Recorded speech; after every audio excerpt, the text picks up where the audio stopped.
It is actually a sculpture of an image from a painting. And the painting belongs to the Queen. When I looked at that painting, I didn't know anything about the narrative of what the painting was about, except that I was absolutely struck by the giraffe in this pastoral context. And obviously it was so out of place and all these juxtapositions. And of course my eye goes there because I'm from South Africa. So I have constantly been working through the years with the sense of displacement and identity between the African continent and what I call the sort of New World, Canada, Quebec.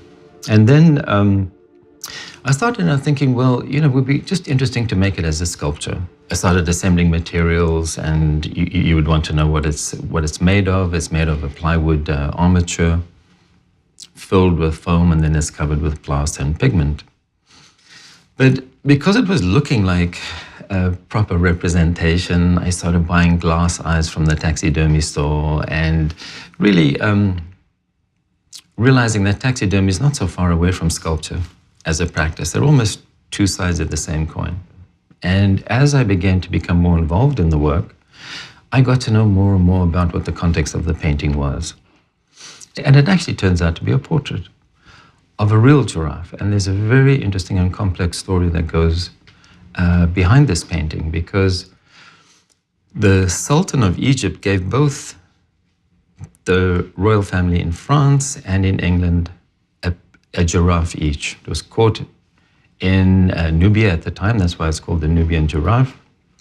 They were both shipped down the Nile to Alexandria. The one went to England, the one crossed the Mediterranean, landed in Marseille and walked all the way to Paris, believe it or not.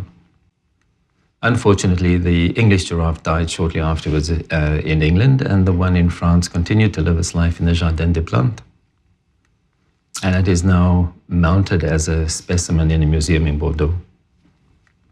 So anyway, so this English giraffe gets me to this point, and just by happenstance, when I was in London at the Natural History Museum, I came across a very small publication. The title was Girafe, which I believe is the Egyptian word for giraffe.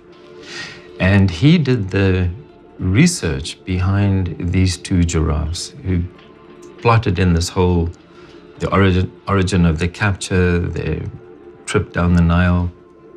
So all of these things are really significant, certainly at that time in the 90s for my work.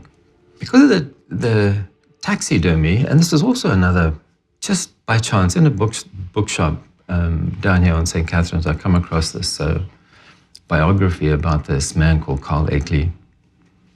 So he was a taxidermist, he was a hunter, but he was also an artist, he was a sculptor. Getting involved in his biography and his history, it turns out that he was able to innovate techniques in taxidermy using practical skills from sculpture. So I thought this was really fascinating. There's a whole set of network of interests and practices that are coming together. The interest is not only about the objects, but it's also about the frame of that type of representation, the museological aspect of what it means to put this information on exhibition. I'm trying to achieve because I want to convince the viewer about the presence of the object, even though it is a representation, more of an idea for me than just simply trying to reproduce a giraffe, if that makes sense at all.